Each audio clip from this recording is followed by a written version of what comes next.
Mithras is said to have been born in a cave made of rock on December 25th. The significance of this lore is as follows. Mithras is the light of the stars. In archaic mythology of the Iranians, the vault of heaven, the dome of the sky, it is seen to be made of rock crystal. Thus, the space between the earth and the vault of heaven is like an enormous cosmic cave. Mithras is born out of the rock as the starlight penetrates the rock from above. This event occurred around the winter solstice. Clearly, the early Christians borrowed some of the symbolism. Savior, born on December 25th in a cave. In order to compete with Mithraism and the war of religions that was taking place in the waning years of the Roman Empire. The reason why virtually no Mithrae have been found in Iran is that the cult was held in the actual natural caves and caverns.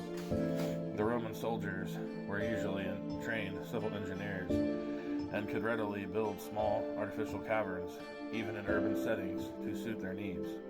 Certain features of Mithraic mythology correspond in an interesting way. The Mazdan mythology, Mithras becomes a sun god among the Romans, whereas Mithra is a god of light, of the dawn, or of the stars.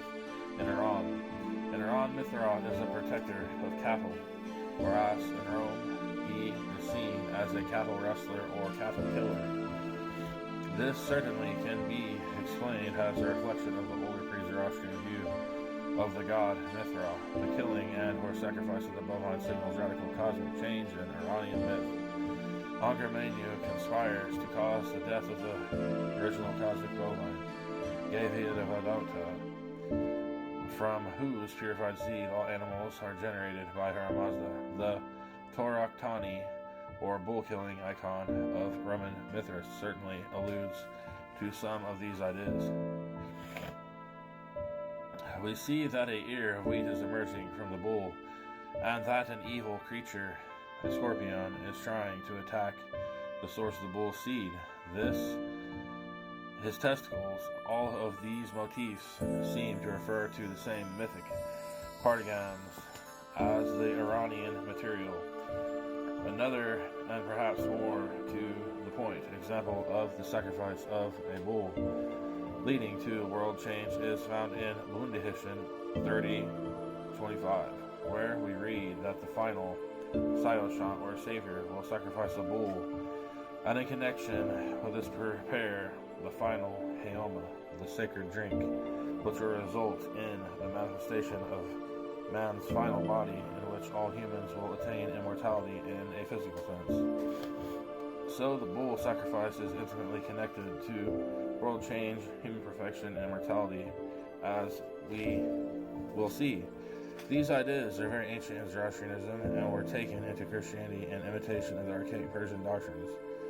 The particular myth of Mithras, of the Mysteries, was reconstructed by Cumont, Mysteries, pages 132 through 138 as follows. One day Mithras attempted to capture the cosmic bull, which was grazing in the mountains. The divine hero jumped on the bull's back and seized him by the horns, although the bull was able to throw off Mithras. The hero never let go of the horns. He was thus dragged along the ground, where he suffered terribly. But he never released the horns. Eventually the bull was exhausted, and Mithras dragged him by the hind feet to his home, which was in a cave. The dragging of Mithras was called the Transitus, and it is a symbol of man's suffering.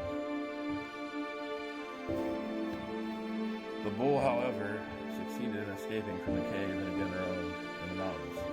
The divinity of the sun sent his messenger, the raven, to Mithras to tell him to slay the bull. Mithras did not want to do this deed, but he was commanded to do so by the solar deity. And so he obeyed. He set out to hunt the beast with his trusty dog. And they hunted the cosmic bull back to the cave, where Mithras was able to deliver a deadly blow to the back of the animal with his knife. This is the scene of the Therotoconia. Bull slaying is displayed in an ops of virtually every Mithraeum, from the spinal column to the bull's bring wheat, source of man's daily bread, and that which is sacrificed in the mysteries. From his blood sprang the vine, source of the sacred drink of the mysteries, and from his seed, which was purified by the moon. See Bundahishn chapter 10, sprang all beneficial animals. Thus Mithras facilitated the creation of the world as we know it. Another important cosmological function of Mithras involves his chariot, or quadriga, pulled by 4 cosmic horses. They circumscribe the pole in the north. The outermost horse is fiery and moves with great velocity. Around the pole, the next airy moves slower, and the next watery, and one slower still. Finally, the innermost earthy horse stands in one place and turns at the pole. The fire of the breath of the first horse ignites the mane of the innermost horse, and 4 are transformed into a single quintessential whole. See Cumont Mysteries, pages 116 through 118.